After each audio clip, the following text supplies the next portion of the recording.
तो मूवी की शुरुआत में हम पोडियाकुलम गांव को देखते हैं, जहां पर मछली काटने का रिवाज मनाया जा रहा था। पर कोई भी मर्द मछली काटने को तैयार नहीं था, क्योंकि रिचुअल्स के हिसाब से मछली को हवा में फेंका जाता था और अगर कोई उस मछली को 2 टुकड़ों में काट नहीं पाता था तब उस आदमी का सर धड़ से अलग कर दिया जाता था। यही वजह थी कि कोई भी मछली काटने को तैयार नहीं था। अब हम कर्नन को देखते हैं, जो अपने अंकल यमन के साथ उस रिवाज वाली जगह पर पहुंचता है और पवित्र तलवार की मदद से उस हवा में फेंकी गई मछली को 2 हिस्सों में काट डालता है। आज 8 साल बाद किसी ने उस पवित्र तलवार को यूज किया था, इसलिए सारे गांव वाले बहुत खुश होते हैं और कर्नन को हाथी के ऊपर बिठाकर सभी लोग अपने गाँव की तरफ बढ़ते हैं। फिर जब मेन रोड आता है तब वो लोग वहीं रोड पर रुक कर नाचना शुरू कर देते हैं, जिस वजह से रोड पर जाम हो जाता है। पर तभी कुछ पुलिस वाले आकर उन लोगों को रास्ते के ऊपर से हटाते हैं। यहाँ हमें पता चलता है कि पोडियाकुलम के गांव में कोई भी बस स्टॉप नहीं था, जिस वजह से वहां पर बस रुकती ही नहीं थी। यहाँ के गांव वालों ने कलेक्टर को सिफारिश भी किया था, पर सरकार ने कोई भी मदद नहीं किया।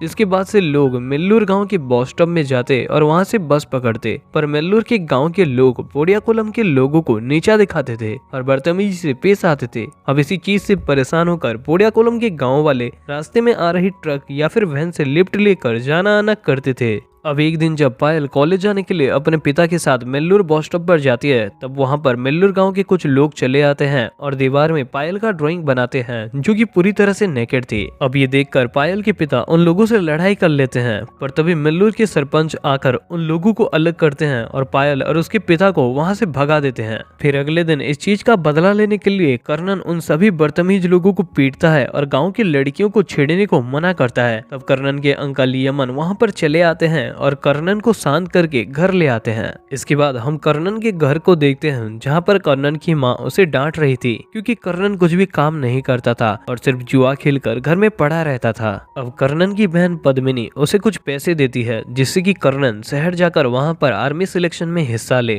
फिर अगले दिन कर्नन यमन चाचा के साथ मिलकर शहर जाने के लिए निकलता है, पर रोड में काफी इंतजार करने के बाद वो लोग एक ट्रक पकड़कर सिलेक्शन हो रही जगह पर पहुँचते हैं। तब कर्नन रेस में हिस्सा लेता है और निर्धारित टाइम के भीतर उस रेस में अव्वल आता है। अब टाइम था घर लौटने का। तब यमन चाचा, कर्नन और दूसरे लोग बस पकड़ते हैं, जो मेल्लूर बस स्टॉप देकर त्रिची की तरफ जा रही थी। अब बस के भीतर कर्नन द्रौपदी नाम की लड़की को देखता है, जिससे वो बहुत प्यार करता था। कर्नन को पता चलता है कि द्रौपदी मेल्लूर बस स्टॉप पर रुकने वाली है। तब कर्नन बस कंडक्टर को कहता है कि हमें पोडियाकुलम गांव का टिकट चाहिए, पर कंडक्टर इस चीज से मना कर देता है और पोडियाकुलम गांव को कूड़ेदान बुलाकर कहता है। अब ये सब सुनकर कर्नन गुस्से में आ जाता है और उस बस को रोकने की कोशिश करता है, पर तभी कर्नन बस से गिर जाता है और उसे काफी चोटें आती है। अब इस इंसिडेंट से कर्नन काफी दुखी था। तब द्रौपदी उसके पास जाकर उससे गले लगाती है, जिससे कर्नन बहुत खुश हो जाता है और तभी से उन दोनों का लव स्टोरी शुरू हो जाता है। वे दोनों छुप छुप कर एक दूसरे से मिला करते थे और उन दोनों का प्यार और भी गहरा होता जा रहा था।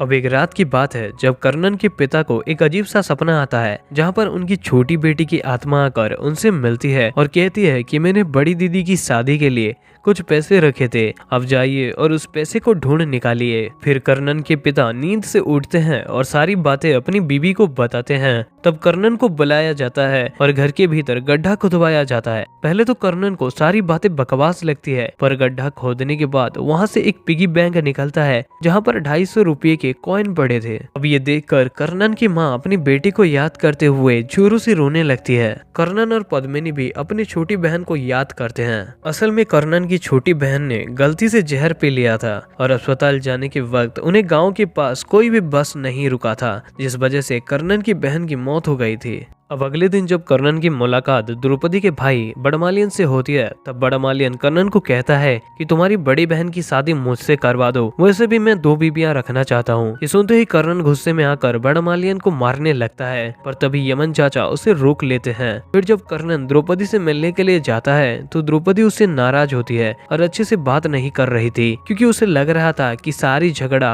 कर्नन ने ही शुरू किया होगा। अब कर्नन और द्रौपदी के भीतर ब्रेकअप हो जाता है। फिर कुछ दिन बाद जब गांव में एक बूढ़े आदमी की मौत हो जाती है तो सारे लोग वहां पर मौजूद थे। तब कर्नन अपनी गम मिटाने के लिए एक देसी दारू पी लेता है और वहां मौजूद नचनियों के साथ नचने लगता है। तब पद्मिनी यानी कर्नन की दीदी कर्नन के ऊपर एक बाल्टी भर पानी ढाल देती है। फिर जब कर्नन घर जाकर खाना खा रहा था तब उसकी दीदी गुस्से में आकर कर्नन को समझाती है कि मैं अभी भी बिना शादी किए तुम लोगों के साथ रहती हूँ और भट्टी में काम करके घर चलाती हूँ, और तुम हो कि प्यार में पड़कर दारू पीकर लोगों के सामने हमारी बेइज्जती कर रहे हो। अब कर्नन को अपनी गलती समझ आती है। फिर अगले दिन यमन चाचा कर्नन से मिलने के लिए जाते हैं और उसे पास ही में हो रही कबड्डी मैच में बुलाते हैं, पर कर्नन बहुत ही डिप्रेस था और अकेला रहना चाहता था। तब यमन चाचा उसे अकेला छोड़कर वहाँ से निकल जाते हैं। अब थोड़ी देर में द्रौपदी भी कर्नन से मिलने के लिए उसे अपने पास बुलाती है, पर कर्नन उसे भी इग्नोर करके कबड्डी प्रतियोगिता के पास पहुंचता है। वहां पर पोड़ाईकुलम के खिलाड़ी मेल्लूर के खिलाड़ियों से बुरी तरह से हार रहे थे। तब यमन चाचा कर्नन को मैच में खेलने के लिए कहते हैं। फिर कर्नन मैच में उतरता है और मेल्लूर टीम के 3 खिलाड़ियों को एक साथ छूकर लाइन के इस पार चला आता है, पर रेफरी उसे एक ही पॉइंट देते हैं, जिससे कर्नन गुस्से में आकर रेफरी के साथ झगड़ता है और फिर मैदान छोड़कर गांव की तरफ लौटने लगता है। तब मेल्लूर के सरपंच कर्नन से बदला लेने के लिए कुछ आदमियों को उसके पीछे लगा देते हैं। दूसरी तरफ पोड़ियाकुलम की एक प्रेग्नेंट औरत अपनी चेकअप के लिए अस्पताल जाना चाहती थी। 3 घंटा वेट करने के बाद भी कोई भी बस उसके लिए रुक नहीं रही थी।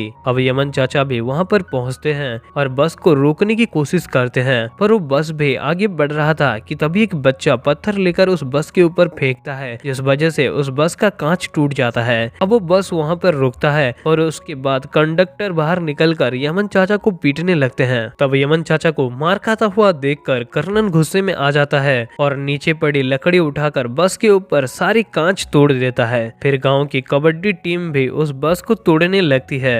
उधर यमन चाचा उस प्रेग्नेंट औरत को एक वैन में लिफ्ट दिलवा देते हैं। इधर कर्नन और बाकी के लोग उस बस को पूरी तरह से तोड़ चुके थे। अब कर्नन और पोड़ियाकुलम गांव के लोगों के ऊपर कितनी बड़ी मुसीबत आने वाली थी, ये जानने के लिए आपको सेकंड पार्ट देखना पड़ेगा, जिसका वीडियो मैं जल्द ही अपने चैनल पर लाने वाला हूँ। तो अगर आपको और भी टॉलीवुड मूवीज का एक्सप्लेनेशन देखना है तो लेफ्ट वाली प्लेलिस्ट को जरूर चेक करो।